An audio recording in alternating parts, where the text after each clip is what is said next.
She came out of the tree line like something the wilderness had chewed up and spat back out, bleeding from a gash above her brow. Her green-skinned hands braced against the bark of an old pine, and her amber eyes burning with a fury that dared the world to finish what it had started. Isaac Chandler saw her from his fence line, where he had been mending a post that the autumn winds had knocked loose. He was 26 years old, broad in the shoulders from years of working a homestead alone, with dark hair that curled at his collar and a jaw rough with a few days of beard. He was not a man given to dramatics. He was the sort of man who fixed what was broken and did not much ask why it had broken in the first place, because the frontier did not give you time for philosophical musings when there were crops to turn and firewood to split. But he set down his hammer. She was tall, nearly as tall as he was, and the body beneath her travel leathers was lean and powerful, built by a life that had never been gentle.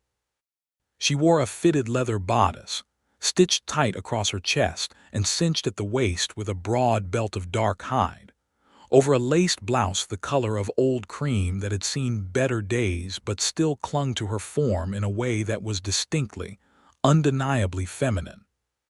Her trousers were dark brown frontier leather, tucked into worn boots that had clearly walked 1,000 miles. A short travel cloak hung from one shoulder, half torn away, as though something or someone had tried to catch her by it. Her dark hair, coarse and thick as rope, was bound back at the nape of her neck, but several strands had pulled loose and hung across the sharp planes of her face. She had a strong jaw, a broad nose, and lower canines that curved just slightly above her lip, the mark of orcish blood, unmistakable. But it was her eyes that stopped Isaac Chandler where he stood. Amber and large and burning with something that he recognized not as violence, but as the look of a creature that had been driven so far past its limits that it had stopped caring about what came next. She saw him staring. Her chin came up. "I am not asking for charity," she said. Her voice was lower than he had expected, rough at the edges, like gravel settling after a landslide. "I just need a moment to stop." Isaac looked past her at the tree line. He could see nothing chasing her, but that did not mean nothing was there. He looked back at her face, at the blood tracking a slow red line down her temple and curving along the ridge of her cheekbone. "You can have more than a moment," he said. "Come inside." She stared at him with those amber eyes, and he could see her trying to decide whether he was a fool or a predator. He turned and walked toward the cabin without waiting for her answer, because he had found in his life that kindness sometimes needed to be extended without ceremony, or it would be refused. After a moment, he heard her boots on the dead grass behind him. Her name was Gromma Stormbound, and she did not offer it easily. She sat at his table, a rough-hewn thing he had built himself from oak planks in his second year on the homestead, with her hands flat on the surface, watching him like he might bolt the door behind her and reach for a weapon. He did neither. He hung his coat on the peg by the door, went to the basin on the sideboard, and poured water from the clay pitcher. He found the clean linen he kept folded in the shelf beside the hearth, and he brought both to the table and set them before her without a word. She looked at the linen, she looked at him. "My name is Isaac Chandler," he said. "This is my homestead. You are welcome here." "Gromma," she said, after a silence long enough to be uncomfortable. "Gromma Stormbound. Do you want to tell me what happened to your head, Gromma Stormbound, or would you rather just clean it up first?" Something flickered in her expression. Not quite warmth, but something close to it, the recognition, perhaps, that he was not going to demand an accounting of her before he offered her water. "Clean it first," she said. He nodded and sat down across from her and let her do it herself, because he had a feeling she would not have tolerated him reaching across the table to tend to her like she was helpless.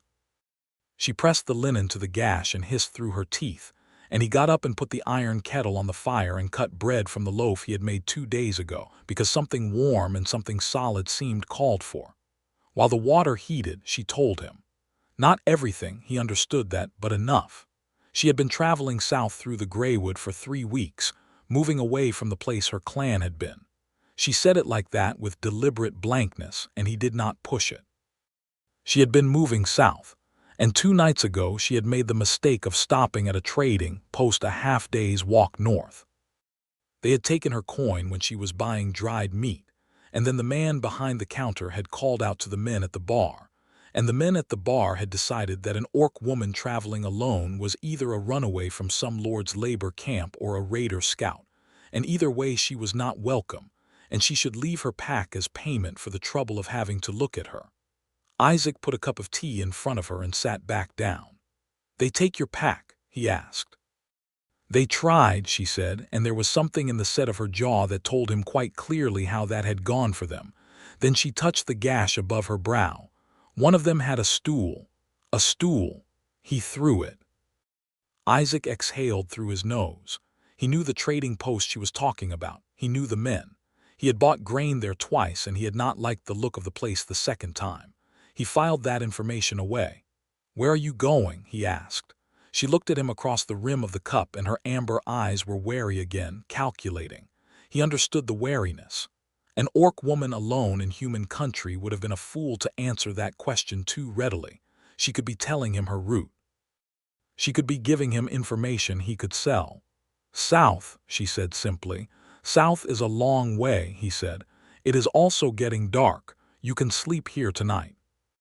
I have a pallet by the fire that is clean and dry." Again that silence. Again that weighing of him that he felt like a physical thing, like someone pressing a thumb against the center of his chest to test for give. "Why?" she said. He thought about it. He was not a man who decorated his words. "Because you are hurt and it is cold and you do not have your pack," he said. Those seemed like reasons enough. She did not say yes and she did not say no. But that night, when the fire had burned low and he had gone to his bed in the small back room, he heard the creak of the pallet being settled upon, and he allowed himself a quiet exhale and went to sleep. In the morning she was still there. He had half expected her to be gone, and it would not have surprised him.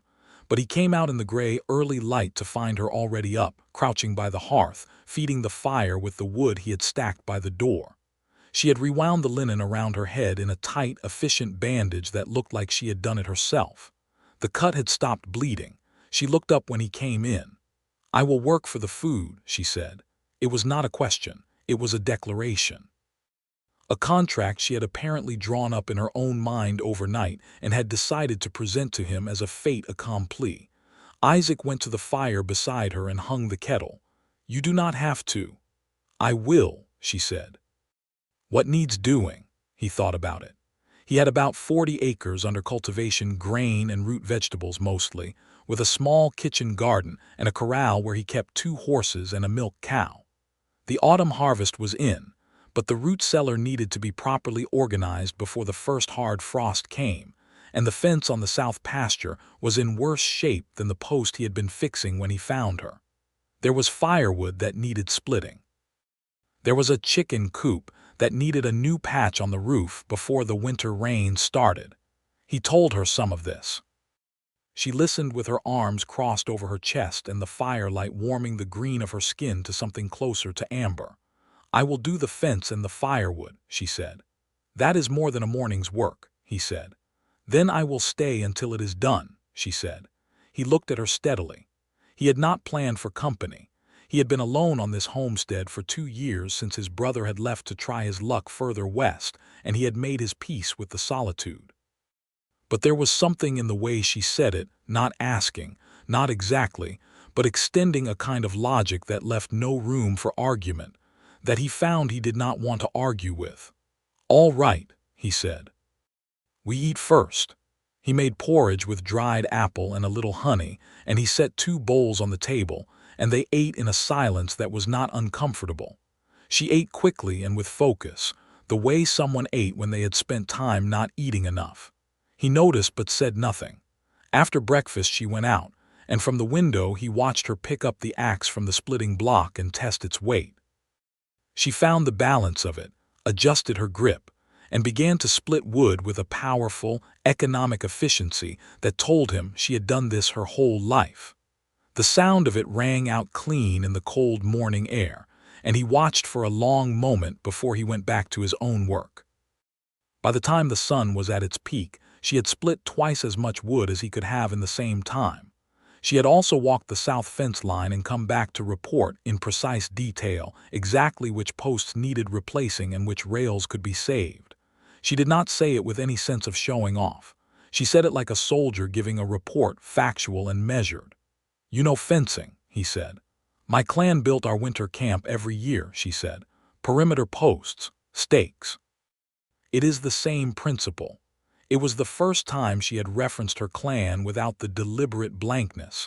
He noted it but did not reach for it. "I have spare posts in the barn," he said. "We can get to them tomorrow." "I will fix the chicken coop roof today then," she said. He almost laughed. He did not, because he thought it might startle her. But something moved in his chest that had not moved in a while, something warm and a little unexpected. She fixed the chicken coop with the same methodical competence she brought to everything, and by nightfall the homestead looked better than it had in weeks. They ate supper, a thick stew he had made from the last of the autumn root vegetables, and a rabbit he had trapped that morning, and she ate 3 full bowls and seemed, if not relaxed, at least slightly less like she was braced for an attack at every moment. "How long has it been since you had a full meal?" he asked. She considered him for a moment. 4 days, she said. He felt something tighten in his jaw. "Eat more," he said. "I have already eaten more than my share." "This is my table," he said. "I decide the shares, eat more." She looked at him for a long moment, and he held her gaze steadily. And then she looked down at the pot and ladled out another half bowl and ate it. And he had to look at the fire so she would not see the expression on his face, because he was fairly certain it was showing something he was not ready to say out loud. The fence took 3 days. The south pasture was longer than he had described, and they worked it from both ends, meeting in the middle on the second afternoon with the low sun throwing long gold shadows across the field. He was setting a post, and she was tamping the dirt around its base with her boot heel when she said, without looking at him, "My clan is gone." He kept working. He had learned over those 3 days that she talked better when he was not staring at her, waiting. "2 months ago," she said. "We were in the Greywood, north of the valley. The clan chief had made a treaty with one of the border lords, a man named Aldrich Voss. We gave him 2 seasons of labor hunters, scouts in exchange for the right to winter in the valley without being pushed out." She paused. She was still working, her hands steady on the post. "Voss took the labor. Then when winter came, he sent his soldiers to push us out anyway. Some of the warriors fought. They were cut down." Another pause. "My mother was not a warrior. She did not fight. It did not matter." Isaac stopped working. He set his hands on top of the post and looked at her. She was looking at the middle distance, her jaw hard. "I ran," she said. 2 others ran with me. They went north, back toward the deep forest. I went south." "I am sorry," he said. It was not sufficient, and he knew it, but it was true, and he meant it with his whole chest. She looked at him then, and her amber eyes were dry. She was not a woman who cried in front of strangers. He understood that, but there was something raw in her expression, something unguarded that she had not shown him before. "You did not do it," she said. "No," he said. "But men like me built the world that lets men like Voss do things like that. I am sorry for it all the same." She looked at him for a long, unreadable moment. Then she went back to tamping the dirt around the post, and he went back to working, and they did not speak again for half an hour, but the silence between them had changed in some subtle, fundamental way. It was no longer the silence of 2 strangers being careful. It was something else. Something that had a little bit of weight to it, the comfortable weight of something shared. On the 4th day, she fixed the section of fence she had promised, and on the 5th morning she was still there, and neither of them mentioned it, and he found that he was glad. The first frost came 8 days after she had walked out of his tree line. He woke to find the world outside the window white and still, and when he came into the main room, Gromma was already crouched by the fire, and she had put the kettle on, and she was turning the bread he had left to rise the night before, and the sight of her in his kitchen in the firelight, her dark hair loose around her shoulders and the linen finally off her healed brow, hit him somewhere just below the sternum with a feeling he was not sure he had a word for. She looked up. "Frost," she said. "Yes," he said. Root cellar," he agreed. They spent the morning getting the last of the turnips and parsnips stored properly, and while they worked in the tight confines of the cellar, their shoulders occasionally brushing in the narrow space, he noticed that she no longer flinched when he got close. It was a small thing, but it was the kind of small thing that told a man something important. He had been in Tallow Creek, the nearest town, 3 miles down the wagon road, once in the 2 weeks since she had arrived, to trade grain at the mill, and he had heard the talk. Someone at the trading post to the north had put out word that there was an orc woman loose in the Greywood, that she had attacked 3 men at the post. 3 men who had assaulted her with a stool and tried to rob her. Isaac knew, but that was not the version that traveled along the wagon roads. He had come home and not mentioned it, because there was nothing productive to be said and Gromma had enough weight to carry. But on the morning after the first frost, he was hitching the wagon to go into town for supplies, and Gromma came out of the barn where she had been feeding the horses and said, "I will come." He looked at her. She looked at him. There was a challenge in her eyes, not directed at him exactly, but at the idea that she should hide. "It may not be comfortable," he said carefully. "People in Tallow Creek have heard a version of what happened at the trading post." "I know," she said. "I am coming." He thought about arguing. He decided not to. He helped her up onto the wagon bench instead, which she did not need help with, and he did it anyway, and she did not protest, and they drove into town with the cold morning air biting at their faces. Tallow Creek was the kind of town that had grown up around a mill and a single crossing, where about 200 people lived in a loose arrangement of wood frame buildings along the main road. There was a general store, a smithy, a tavern called the Dusty Wheel, a tannery, a small church, and various homes in varying states of repair. It was not a hostile town in Isaac's experience, but it was not a generous one either. It was a frontier town, which meant its residents were suspicious of anything they had not seen before, and had learned that wariness was more likely to keep them alive than open arms. They pulled up in front of the general store, and the eyes came immediately.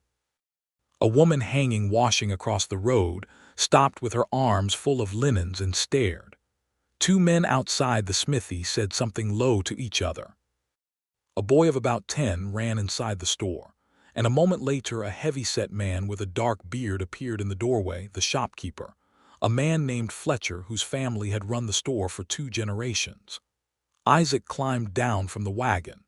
He extended a hand to Gromma, and she looked at it for half a second and then took it and stepped down beside him, and he felt the calluses of her palm against his and the warmth of her hand, and then she let go and stood straight.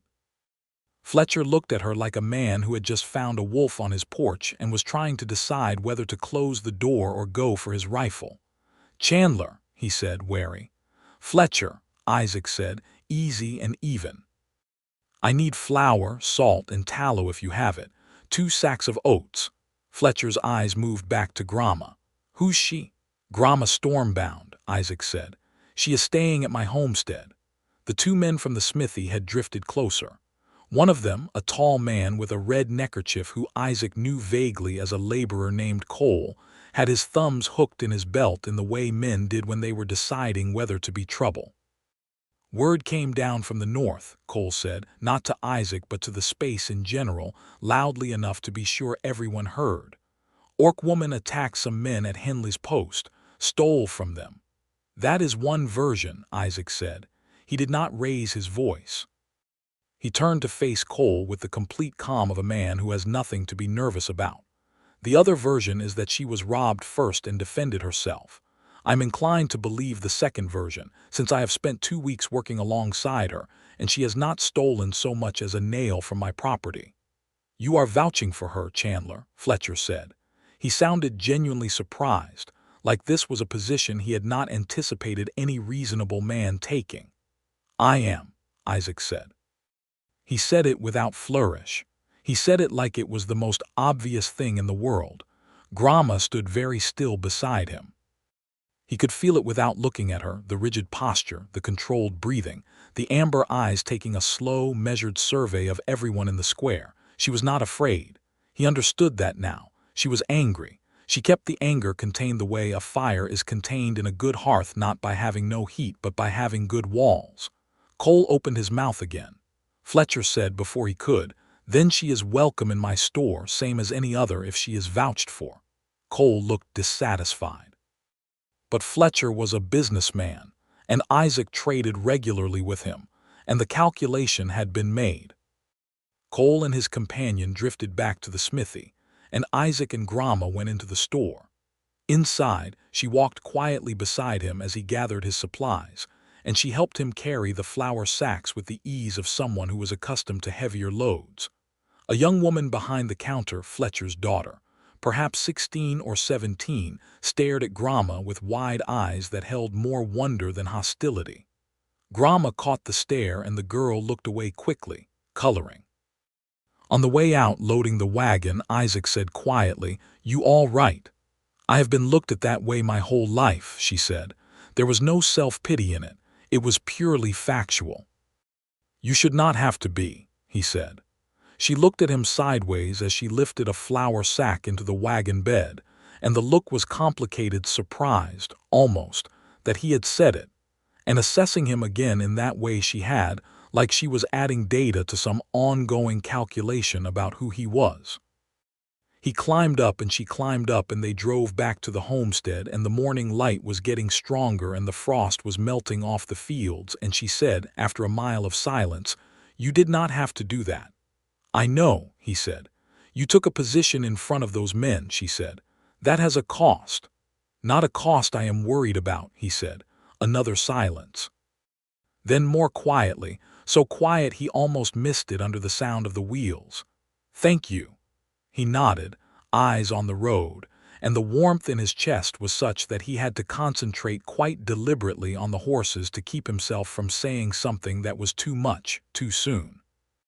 That night after supper, she sat by the fire mending one of the tiers in her cloak, the half-torn one she had arrived in, with the needle and thread he had given her without being asked, and he sat at the table with his accounts book, tallying his grain yield against the cost of the supply run, and it was so quiet and so ordinary, and so he searched for the word and landed on it with a kind of startled recognition, domestic, that he set down his pencil and looked at her. The firelight did extraordinary things to her face. The green of her skin was warm and deep in the light, and her hair, loose now, fell in heavy waves over one shoulder as she bent to her work. She had a strong, handsome face, strong-boned and sharp-featured in the way of her people, but he had been watching her for 2 weeks now, and he had stopped seeing Orc and started simply seeing Gromma, and Gromma had a beauty that was particular and striking and entirely her own. She looked up and caught him looking. He did not look away. He held her gaze for a moment, and he let her see that he was not embarrassed to be caught, and he looked back at his book. She went back to her mending. But the corners of her mouth, for just a moment, had done something interesting. The winter came in hard that year, the way winters in the border country sometimes do, with a week of snowstorms that piled the drifts against the cabin walls to window height and made going out to tend the animals a brief, brutal exercise in cold management. During those storms they were confined together, and the cabin, which had seemed adequate for one person, proved quite small for 2 people who were trying to respect each other's space, while also being drawn into each other's orbit with increasing inevitability. They played cards, which she had never done, and picked up with infuriating speed. She beat him at his own game by the 3rd day and was entirely unsympathetic about it. He taught her to play, and she taught him 3 Orc gambling games she knew from her clan, one of which involved counting in 4s and made his head ache, but he was determined to learn it because she was better at things than she let on, and he found that he wanted very much to show her that he could keep up. They talked. Not about everything. She still had closed rooms in her, and he understood that because he had a few of his own, but about the things that people talk about when they are snowed in together, and the days are long and the fire is warm. He told her about his family, his mother, who had died of a fever when he was 12, his father, who had drunk himself quiet over the next 5 years before going quietly himself, his brother Eli, who had written once from a place called the Red Fork Valley and not again. She listened with the quality of attention she brought to everything, complete and without distraction. She told him more about the clan. Not the end of it, not again, not yet, but the life of it, the daily life, which she described with a precision and a tenderness that was clearly unconscious. The way the camp was arranged, the fires placed for both warmth and sight lines. The way the hunters went out at first light in groups of 3. The winter stories told by the elders, long narrative chains that she had memorized as a child and could still recite whole sections of, which she did once, on the 5th day of the storms, in the Orc tongue, sitting cross-legged by the fire with her eyes half closed and her voice low and rhythmic. And Isaac sat very still and listened to a language he could not understand and felt moved by it anyway, because it was beautiful, and because she was beautiful telling it. She stopped and opened her eyes and looked at him. "What was it about?" he asked. "A woman who walked into the sea to find the place where storms are born," she said. "She went a bargain with them to ask them to spare her people through the winter." "Did they?" "In the story, yes." A pause. "In life, storms do not bargain." "No," he agreed. "They do not." She looked at the fire. He looked at her, and the ache in his chest was something he was getting used to, the way you get used to a good kind of ache, the kind that comes from working your muscles past where they usually go, knowing you are building something that will be stronger for it. "You miss them," he said. "Not a question. Every day," she said simply. "You will make new ones," he said. "Somewhere, people who will be worth missing when they are gone." She looked at him then, and her amber eyes were very steady, and there was something in them that made his breath catch just slightly, as though they were balanced at the edge of something, and he was not quite sure which way either of them was going to fall. The storm broke on the 7th day, and the world outside was white and blinding and clean. They went out together to dig out the barn and check on the animals, working side by side with their breath steaming in the cold air, and at one point he slipped on a patch of ice under the snow, and she caught his arm before he went down. Her hand wrapped around his forearm with a grip like iron, sure and immediate, and they both stopped for a moment with him half braced against her and her eyes on his face. "Careful," she said. "Yes," he said, and his voice was not quite steady, and he straightened, and she let go of his arm slowly, and they both pretended to find the barn door very interesting for the next several minutes. But he thought about that grip for the rest of the day. The sureness of it, the way she had moved without thinking, the way her hand had felt on his arm. The weeks deepened into the heart of winter, and Gromma showed no sign of leaving. She had stopped making noises about south, about moving on. She had made herself useful in the daily way of someone who has decided, without ceremony, that a place is theirs to care for. She learned his routines and slotted herself into them, and sometimes improved them without comment. And he let her because she was generally right, and because watching her work was one of his favorite things about the days.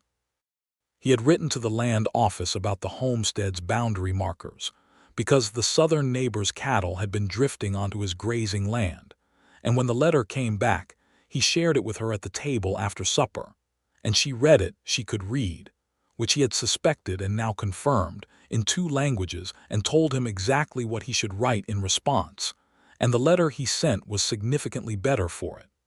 She had, without either of them naming it, become his partner. Not just in labor, in the thinking, in the planning, in the daily consideration of what the place needed and how to give it that. He found himself thinking about how to explain decisions to her before he made them, not because he needed her approval, but because he wanted her perspective, which was frequently better than his own.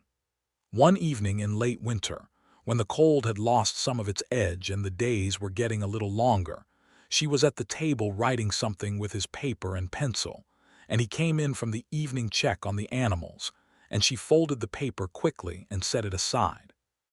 He took off his coat and boots and went to wash his hands at the basin. "You do not have to hide what you are writing," he said, without turning around. A pause. "I know," she said. "Then you do not have to fold it," he said. Another pause. "It is the names," she said.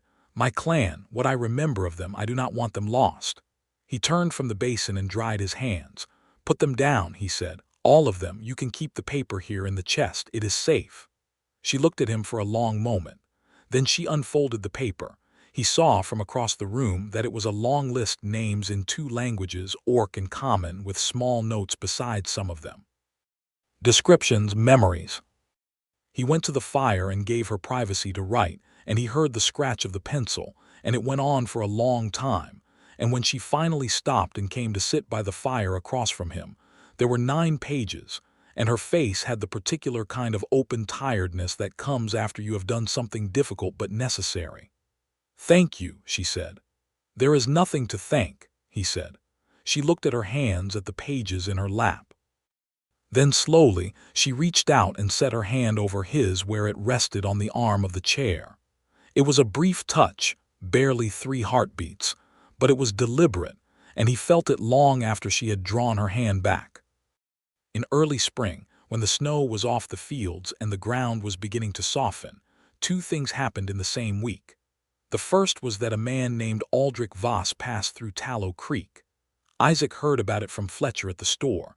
Not that Voss was by name the man who had destroyed Gromma's clan, but a lord of the northern border, a man of authority and money and a certain reputation, moving south along the wagon road with a retinue of 6 armed men. Isaac did not tell Gromma this immediately. He came home and he thought about it. The second thing was that a posting appeared on the door of Tallow Creek's general store, nailed there by the town's self-appointed magistrate, a thin man named Hark who ran the mill. The posting stated that an Orc woman believed to be a danger to the community had been reported in the area, and that any persons harboring such an individual should make themselves known to the magistrate, and that failure to do so would be considered conspiracy. It did not use her name, but it did not need to. Isaac read the posting in front of Fletcher's store on the morning of that second day. A small group of townspeople had gathered around it and were reading it with various expressions of concern, and in a few cases, something more like satisfaction. Cole was there, and he caught Isaac's eye and held it with the particular grin of a man who thinks he has arranged something clever. Isaac pulled the posting off the door. He did it calmly. He folded it in half and put it in his coat pocket and turned to face the gathering group with the same unhurried steadiness he brought to everything. "Chandler," said Hark, appearing from inside the store, "that is an official notice." "It is a piece of paper," Isaac said, "nailed to private business with the owner's consent, which I will be discussing with Fletcher separately. It names no specific person, which means it has no legal standing. And if, Hark, you are looking to point Aldrich Voss's men toward my property, I will be writing to the territorial commissioner today, because using a frontier magistrate's notice to direct a northern lord's soldiers is not within your mandate." He let that sit for a moment. "Do we have anything else to discuss?" Hark stared at him. The small crowd was very quiet. Cole's grin had faltered. Isaac turned and untied his horse and rode home. He told Gromma that evening, all of it. The posting, Voss, Hark. He sat down across from her at the table and told her plainly and without softening it, because she deserved the truth and she was not a woman who needed to be protected from information. She listened without expression. When he finished, she was quiet for a long time, looking at the table. Then she said, "Voss is the man who drove us out." "I thought he might be," Isaac said. "He does not know I survived," she said. "He does not know I am here." "No," Isaac said, "and I intend to keep it that way." She looked up at him. "You could hand me over to him," she said, and it was not accusatory, it was factual. It would end any trouble with Hark, with Cole, with the North. "I know," Isaac said. "Why would you not?" He met her eyes across the table. He held her gaze and he said it plainly, because there was no other way to say it, and he was tired of waiting for the right moment because there was no right moment. There was only this one. "Because you are not a problem to be solved, Gromma. You are a person. And because the idea of handing you over to anyone for any reason is something I am constitutionally incapable of." She stared at him. "And," he said, "because I have spent 6 months watching you fix everything on this homestead that I had neglected, and listened to every story I told about Eli and my parents, and beat me at cards without once taking pity on me, and write down your people's names so they are not lost, and I am fairly sure I am in love with you and I thought you should know." The silence that followed was the longest of his life. Then Gromma said, very quietly, "That is a very long sentence." "I have been rehearsing it," he admitted. Something moved across her face, that complicated, flickering thing that he had been learning to read over 6 months, the thing that meant she was feeling more than she had planned to. She looked at the table, she looked at her hands, then she looked at him and her amber eyes were bright and a little fierce, and she said, "I do not know what this is for me. I have not had anyone who—" She stopped. She tried again. "Where I come from, you do not say these things plainly, you say them by staying." "You have been staying," he said. "Yes," she said. "I have been staying," he exhaled. He reached across the table slowly, giving her every opportunity to pull back, and he put his hand over hers. Her hand turned under his and her fingers came up between his, and she held on, and neither of them said anything else for a long time, and the fire crackled, and outside the spring wind moved through the budding trees. The next morning, Voss's retinue came down the wagon road. Isaac was at the fence line with Gromma, where they had been marking the southern boundary with fresh stakes, when he heard the horses and looked up. 6 riders, 2 of them in the livery of a northern house, moving at a trot. Voss himself, presumably in the center, a heavy-set man of about 50 with a gray-streaked beard and the bearing of someone who had been told he was important often enough to believe it entirely. They pulled up at the fence line. A fair number of things happened in the next moment. The riders saw the woman beside Isaac and registered the green of her skin, and their eyes moved between her and their lord, and Voss himself went quite still. Gromma stood straight. She had a fence stake in one hand and the small hammer in the other, and she did not move, and her eyes on Voss were flat and amber and terribly steady. "That is an orc," said one of the riders helpfully. "Voss," Isaac said, stepping forward so that he was slightly between her and the riders, not enough to insult her independence but enough to make a clear physical statement. "I am Isaac Chandler. This is my property." Voss studied Gromma. His face was doing the arithmetic of recognition, whether he had seen her face before, whether she had been at the camp, whether she was one of the ones who had gotten away. Gromma's face gave him nothing. "I am looking for an orc woman," Voss said. "Described as dangerous. There is word she has been in this area." "There are reports of a great many things in this area," Isaac said pleasantly. "I would not put too much stock in them. This is my homestead and my neighbor's grazing land beyond, and neither of us has seen anything that fits that description." "Who is this woman?" Voss said, his eyes still on Gromma. "My partner," Isaac said. The word fell between them like a stone into still water. One of the riders shifted in his saddle. Voss's jaw tightened. "Your partner," Voss said. "My partner," Isaac confirmed. "She has been working this homestead with me since autumn." "She is not the woman you are looking for.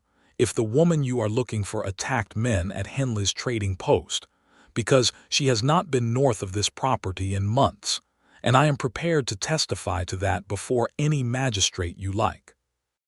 It was not precisely a lie. She had been north of the property once to go to Tallow Creek, but she had not been to Henley's post in months, and the timing he was citing was accurate enough to be legally defensible.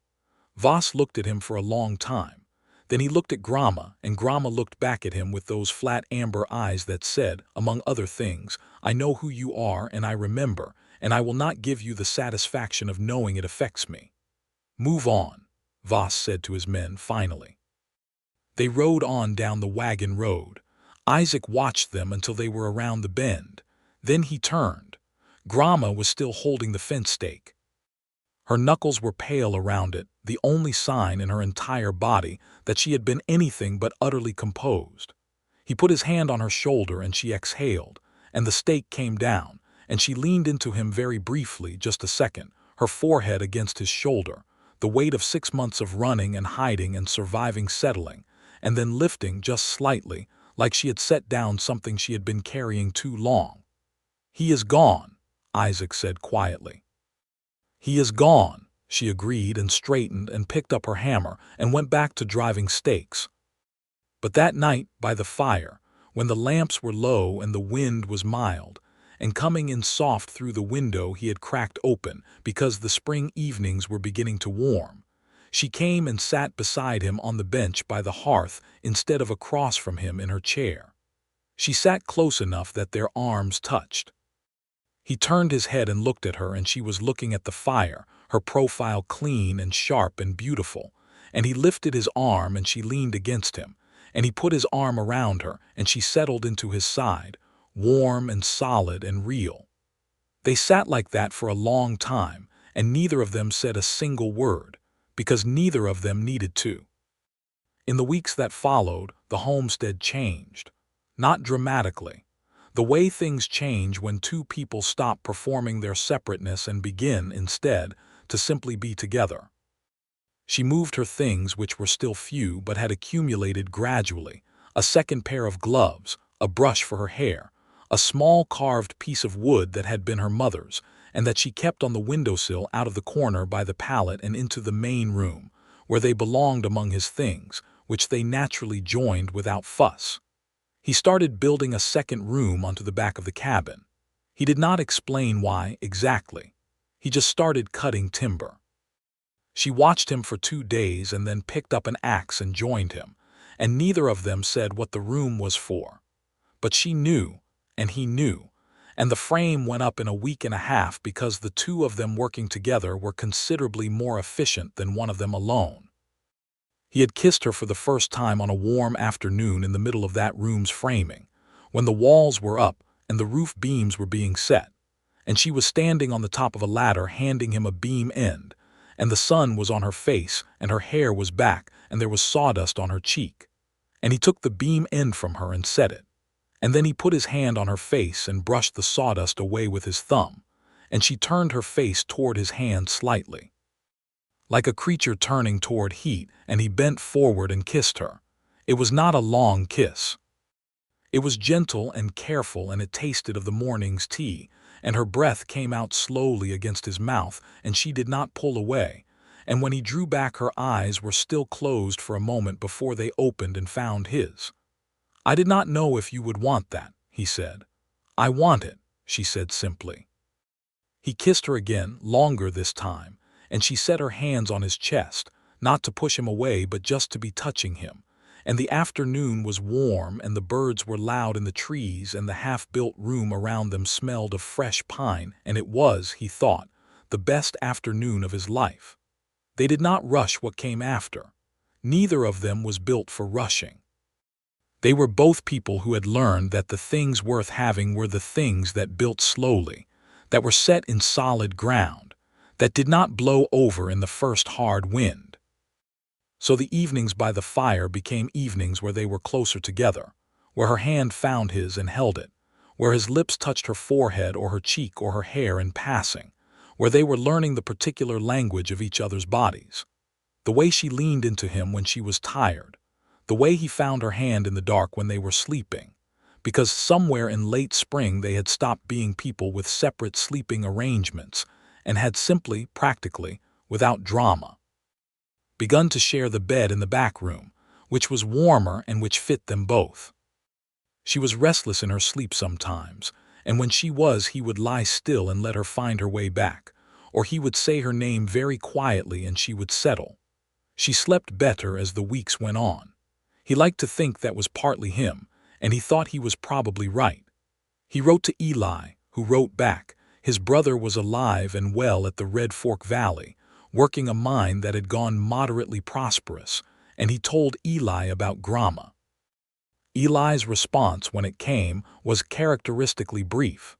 "She sounds like she has better sense than you, which means she sounds good. Bring her if you come south."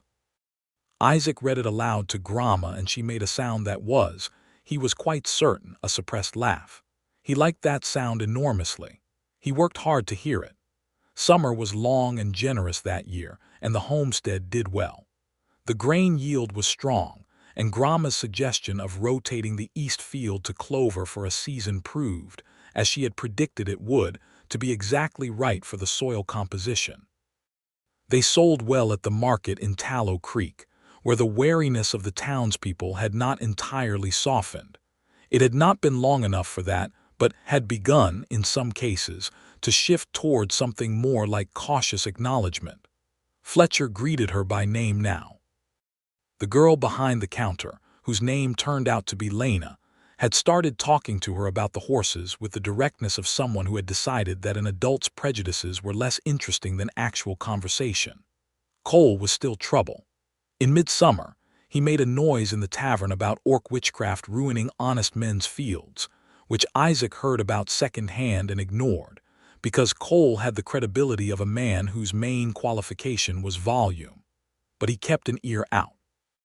In late summer, on a warm night when the windows were open and the moths were batting against the lamplight, Isaac and Gromma lay together in the bed in the back room, and the evening had been slow and warm, and the dinner had been good, a roasted bird with herbs from the kitchen garden, bread, a bottle of something respectable from the general store, and everything had built slowly to this, as things between them built, without hurry and without performance, to the natural conclusion that they had both been moving toward for months. She turned to him in the lamplight, her amber eyes warm and her hair loose on the pillow, and her hand came to rest against his jaw. "Isaac," she said. "Gromma," he said. She kissed him, and he kissed her back, and what followed was slow and tender and deeply felt, the kind of intimacy that belongs to two people who have built trust over months of cold mornings and hard work and careful honesty, who have held each other in the dark and told each other things they had not told anyone else. He held her like something valuable, not because she was fragile. She was not fragile. She was the least fragile person he had ever known, but because she was precious, because she was his, and because she had given him the considerable gift of letting herself be held, which he understood was not something she gave easily. She was powerful and present and fully herself, even in tenderness, and the night went long and the lamp burned down, and when they finally lay still in the dark it was with the particular quietude of two people who have arrived somewhere they intended to be. "I love you," he said into the dark very simply. A pause. "I know," she said, then quieter. "I love you. I think I have for a long time. I did not have a word for it." "Now you do," he said. "Now I do," she agreed. Autumn came back around, and with it the first anniversary of the day she had walked out of the tree line.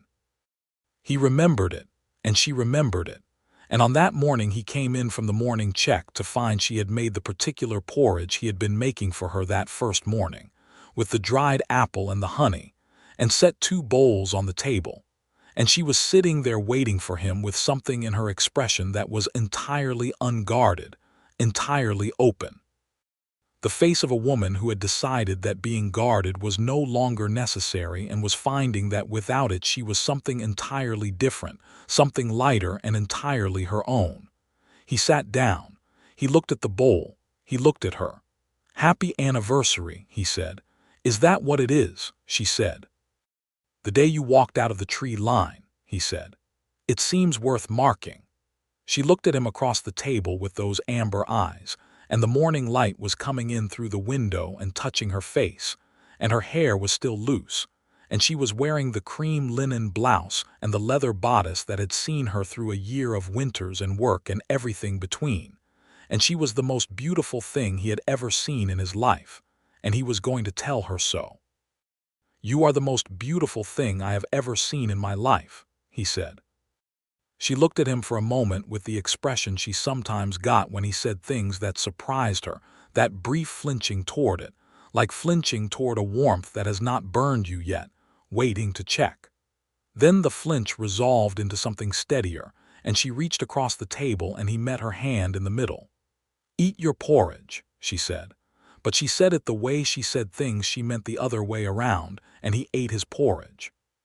He asked her to marry him properly that winter, when the snow was back and the cabin was warm and they were sitting by the fire after supper with his arm around her and her legs across his lap, and he had been carrying the question for weeks in the way you carry something fragile carefully, checking on it often, making sure it had not broken.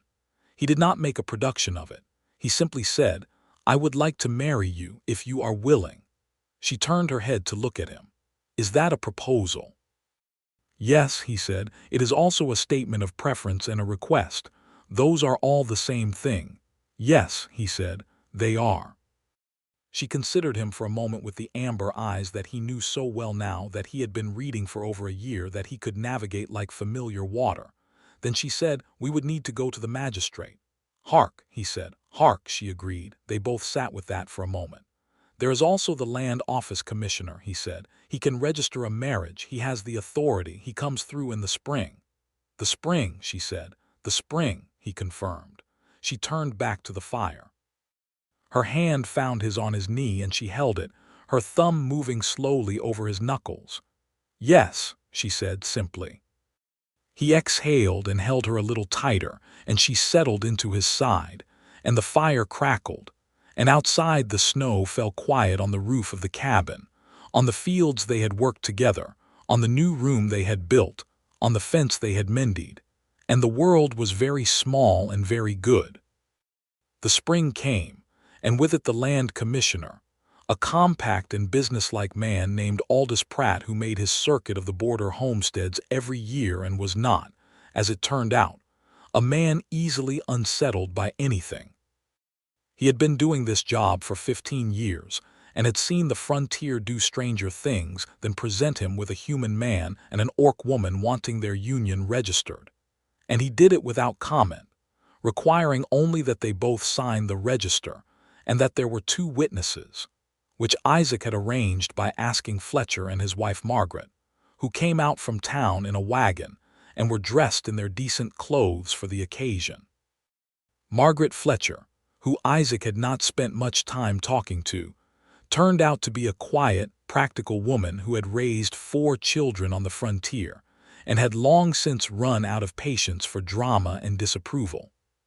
She shook Gromma's hand with a firm, straightforward grip on the day of the registration and said, "You have good, strong hands. Chandler is lucky." And Gromma had looked at her for a moment and then said, "I know," and they had understood each other immediately. Afterward, they had a modest meal at the cabin, the 4 of them and the commissioner, who ate 2 plates of the stew and complimented the bread, which Gromma had made. Fletcher drank more than he usually did, and told a long, rambling story about a bear he had once encountered at the mill that Isaac had heard before, but did not interrupt.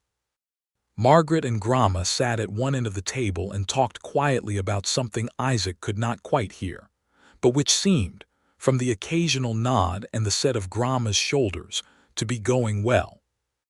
When the Fletchers had gone and the commissioner had ridden on to his next stop and the evening had settled over the homestead, Isaac and Gromma stood outside together in the last of the light, looking out over the fields that were just beginning to green with the new growth, the fence along the south pasture straight and solid, the barn solid against the darkening sky. He reached for her hand. She gave it. "Gromma Chandler," he said, experimentally. "No," she said, immediately and with some feeling. He turned to look at her. She was looking at the fields. "Gromma Stormbound Chandler," she said. "Both." "Gromma Stormbound Chandler," he said, and the name was large and serious and exactly right. "Yes," she said. They stood in the evening air, hand in hand, looking at the life they had built, and Isaac felt the kind of contentment that does not announce itself but simply inhabits you, quietly and thoroughly, the way good warmth inhabits a well-built room. The following summer brought a development that neither of them had planned for precisely, and both of them had, in the way of 2 people living fully as partners, allowed for. She told him on a morning in late June, matter-of-factly, while they were at the breakfast table, that she was going to have a child. He looked at her for a moment.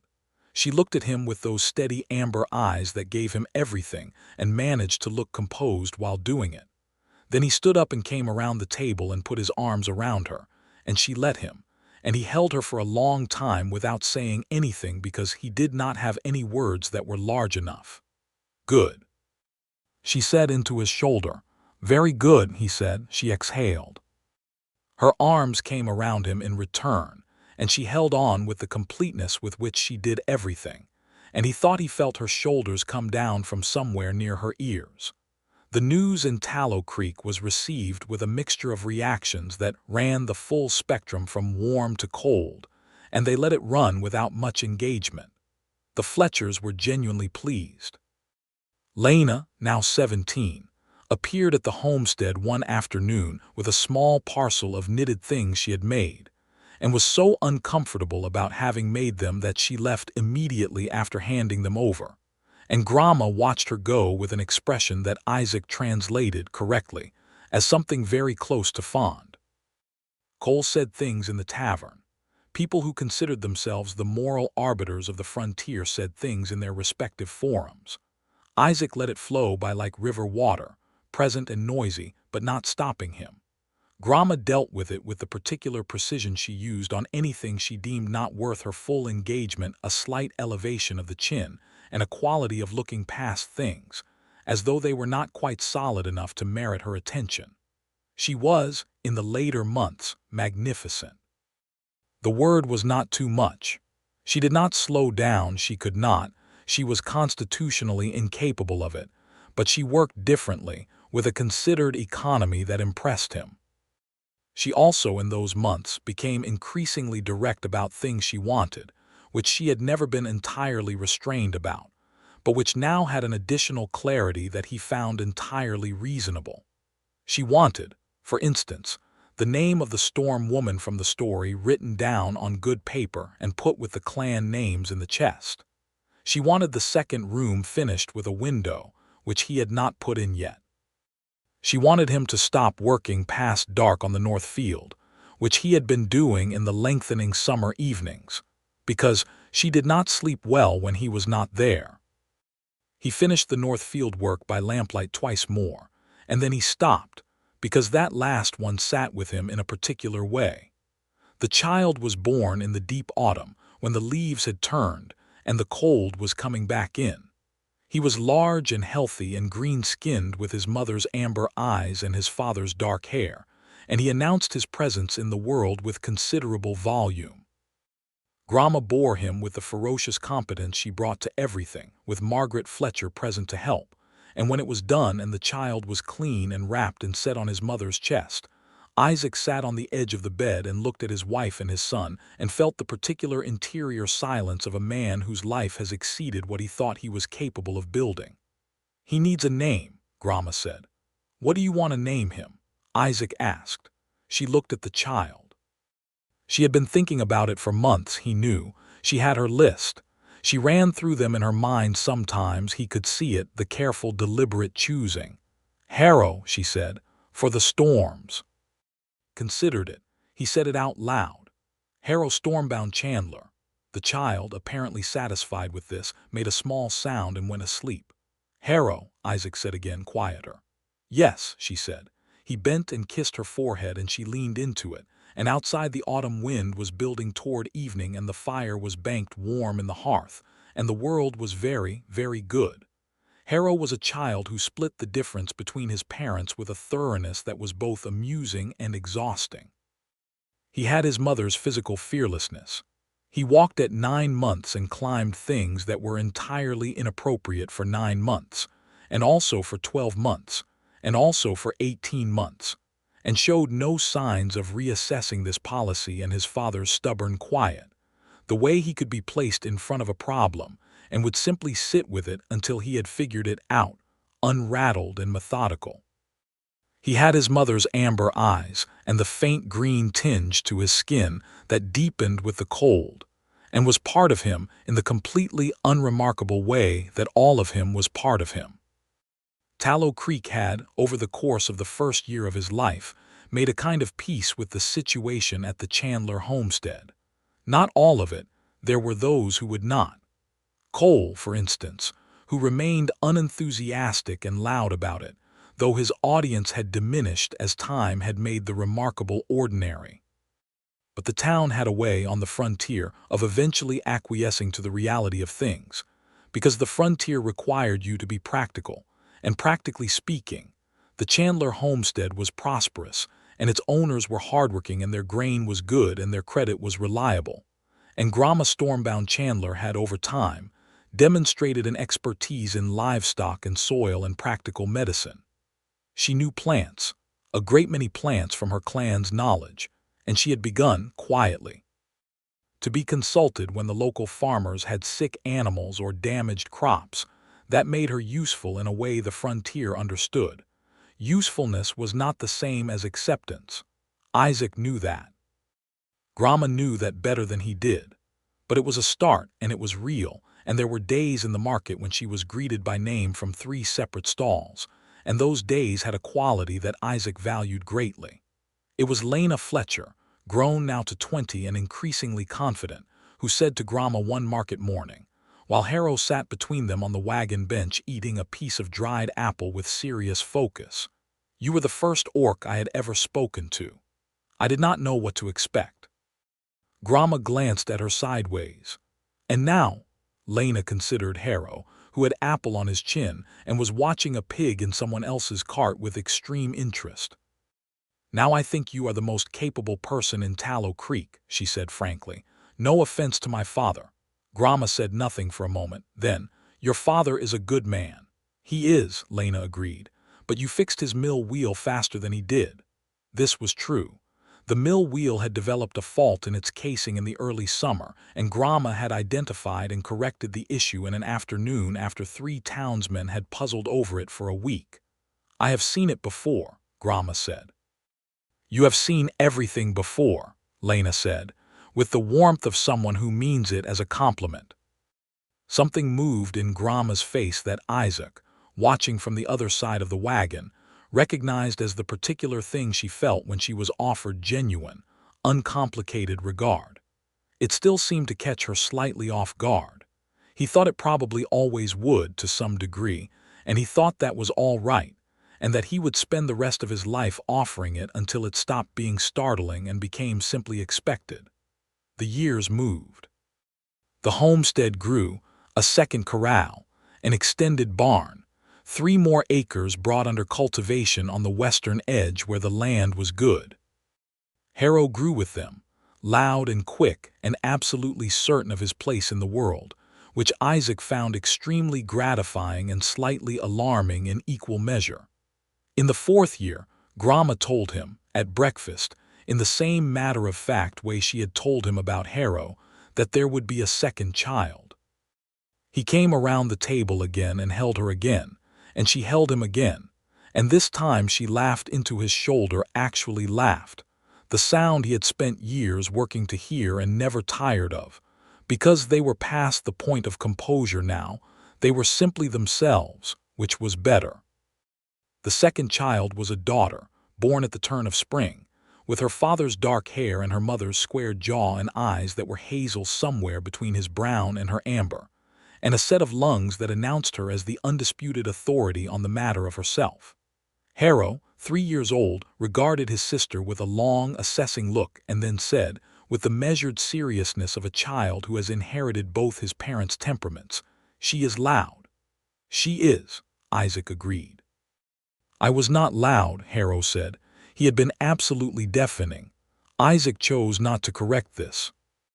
They named her Sable Rowan Chandler Sable for the darkness of her hair, Rowan for the tree that had stood at the edge of the property since before Isaac had come to it, which had burst into red berries in the autumn of the year Gromma had arrived and had done so every year since, which he had always taken to be a good sign and saw no reason to revise. Sable, it became clear within about 8 months, was going to be a force. She was going to be the particular kind of force that required other people to organize themselves around her considerable gravity. She also had her mother's amber-green eyes, which she used with precocious effectiveness even before she had language for more complex manipulation. Gromma looked at her daughter on a spring afternoon when Sable was 18 months old, and Harrow was 4.5, and attempting to teach her to throw a pinecone with what he clearly intended to be the gravity of a mentor. And her expression was something Isaac had only seen on her face a handful of times, completely and absolutely unguarded, soft in a way that had nothing defensive in it, wide open.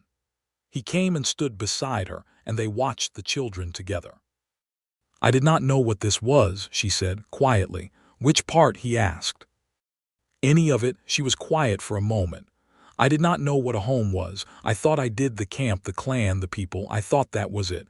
But it was not. She paused, precise about it. It was not this. He looked at her. This is different, she said. This is mine, ours. A brief silence. I did not know it could feel like this.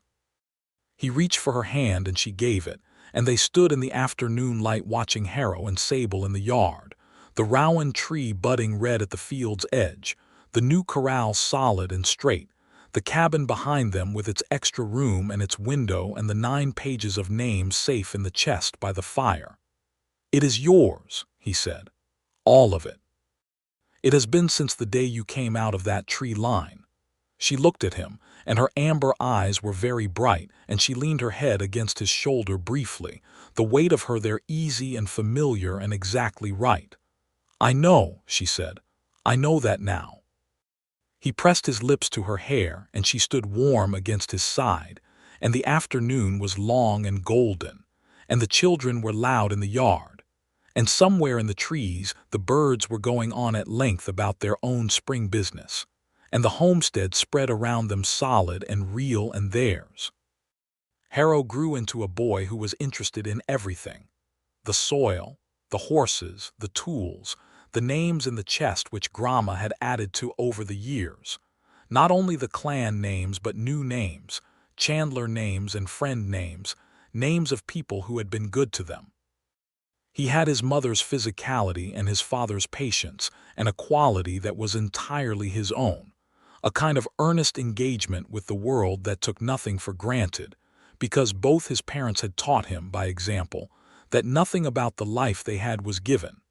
Everything in it had been chosen and built and held. Sable grew into a girl who was interested in nothing except everything that had to do with people, their feelings, their motivations, their stories. She sat in the corner at the market and watched the negotiations and the conversations and the greetings with the focus of a scholar, and she had opinions about all of it, expressed with her mother's directness and her father's precision, which made her simultaneously exhausting and extremely correct. At 5 years old, she told the miller, Hark's successor Hark had retired to his daughter's house in the South 3 years prior and been replaced by a younger man named Tom, that his grain scales were off by a quarter weight, and she was right, and Tom adjusted them without argument, partly because she was 5 and clearly correct, and partly because he had learned that Stormbound Chandler children were not worth arguing with unless you had brought evidence. Cole had moved on in the 5th year, which was not a loss that Isaac mourned. The town was quieter without him, and no one seemed to miss the particular quality of his opinions. The years continued to move, as years do on the frontier, measured in seasons and harvests and repairs and additions, and the daily accumulation of small moments that, taken individually, seemed unremarkable, and taken together, constituted a life. It was in the 7th year that something happened which Isaac had not anticipated, which was that a young woman named Thresh arrived at the homestead. She was an orc woman, younger than Gromma by perhaps 6 or 7 years, with the look of someone who had been traveling for weeks and was at the end of her resources. She had heard from where exactly she was not sure. The information had moved through channels Isaac could not trace, that there was an orc woman living at the Chandler homestead east of Tallow Creek, and she had come to ask if there was work. Gromma stood in the yard and looked at her for a long moment. Thresh stood straight and did not flinch. Then Gromma said, "Come inside," and Isaac, watching from the barn doorway, felt something turn over in his chest that was warm and a little bit like recognition. Thresh stayed through the season and into the next. She was good with the horses and extraordinary with the root garden, and by the end of the 1st year she had taken on the eastern section of the property's animal care as something close to a permanent arrangement. Isaac built a small outbuilding at the eastern edge that was warm and private and suited to one person, and it went up fast because all 4 of them built it, he and Gromma and Thresh and Harrow, who was 7 now and very serious about being useful. Other people came over the following years. Not many, but some. A human family from the northern territories, driven south by a bad winter, who camped on the western field through 2 months until they found their own land. A pair of brothers, both human, looking for work, who split firewood for 3 weeks and moved on. A half-orc man named Riven, in his early 20s, who had been working a mine further south and had decided there must be a better way, and who found it in a conversation with Gromma about soil rotation that lasted an entire afternoon and ended with him staying through the harvest. The homestead became something that had not been planned for but had grown naturally from the kind of people they were. A place where people who needed a moment to stop could stop, and where that moment could become something more if they needed it too. Gromma ran it the way she ran everything, with precision and with fairness and with an absolute clarity about what she expected and what she offered. Isaac ran it the way he had always run his life, with steadiness and with kindness and with the deep, practical belief that most problems had a solution if you were willing to think about them long enough. Together, they ran it well. In the 9th year, on a morning in early autumn when the fields were golden and the air had the particular sharp sweetness that precedes the first frost, Isaac came back from the market in town and found Gromma at the fence line, the south fence line, the one they had first built together the week after she arrived, the fence that had been mended and extended and rebuilt 3 times over the years, but was still, essentially, the same fence. Looking at the fields with her hands braced on the top rail in the posture he associated with her thinking about something large.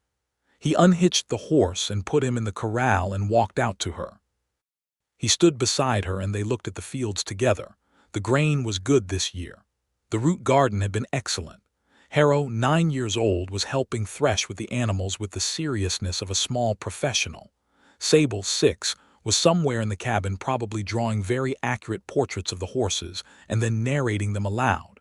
The homestead spread around them in the morning light, solid and real and marked with 9 years of work. "What are you thinking about?" he asked.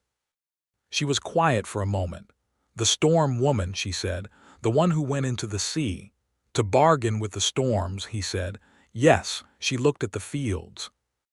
"I used to think the story was about sacrifice, that she went and gave herself to the sea and the storms agreed to spare her people because she was worth something to them."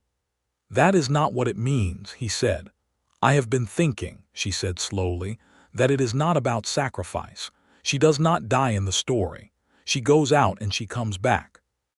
She goes to bargain, and the storms take something from her, some part of herself that was afraid, some part that did not believe she could make a home in a world with storms in it, and they keep that. And she comes back with what was left, and what was left was enough." Isaac looked at her profile in the morning light, the strong jaw and the amber eyes and the dark hair that had a few silver threads in it now, which he found almost painfully beautiful. "What was left was enough," he said. "Yes." She turned to look at him. She did not know what a home was. She thought it was the clan, the people, the camp. She thought it was something you were born into and that if you lost it, you had lost all of it. A pause. She found out it was something else, something you make. Something you come back to. He held her gaze. "Isaac," she said. "Gromma," he said. She reached up and put her hand against his face, her palm warm and familiar and certain, and he leaned into it. And she looked at him with those amber eyes that he had been learning to read for 9 years and still found complex and extraordinary. "This is what I came back to," she said. "You are what I came back to." He covered her hand with his. He turned his face and pressed his lips to her palm, and she exhaled slowly, and the morning was gold and still around them, and the children's voices came faintly from the direction of the cabin and the barn, and the field stretched out in the autumn light, and the rowan tree at the field's edge was heavy with red berries again, as it was every year. "You are home," he said simply. "You have been home. Since the day you walked out of that tree line." She smiled. He had been watching her smile for 9 years, and it still rearranged something in his chest. It was not a small or delicate smile. Nothing about Gromma Stormbound Chandler was small or delicate. It was a full, certain, warm thing that started at the corners of her mouth and got all the way to her eyes, and it was the most beautiful thing he had ever seen. He pulled her toward him and she came, and he put his arms around her and she put hers around him, and they stood at the south fence in the autumn morning, and the world was good and solid and full of the work they had yet to do, and the life they had built, and the children who were their greatest achievement, and the people who had passed through, and the names in the chest, and the storm woman's story, and 9 years of quiet evenings and hard mornings and everything in between. "I love you," he said, into her hair. "I love you," she said into his shoulder. "I always will." Above them, the sky was clear and wide and blue, and the rowan tree burned red at the field's edge, and Harrow came running from the barn with something urgent to report about the eastern fence, and Sable followed him with her portrait of the horse, demanding that someone look at it now, immediately. It was very accurate, and Thresh called from the corral that the mare was going to need attention before evening, and the day was beginning in earnest, full and ordinary and extraordinary all at once.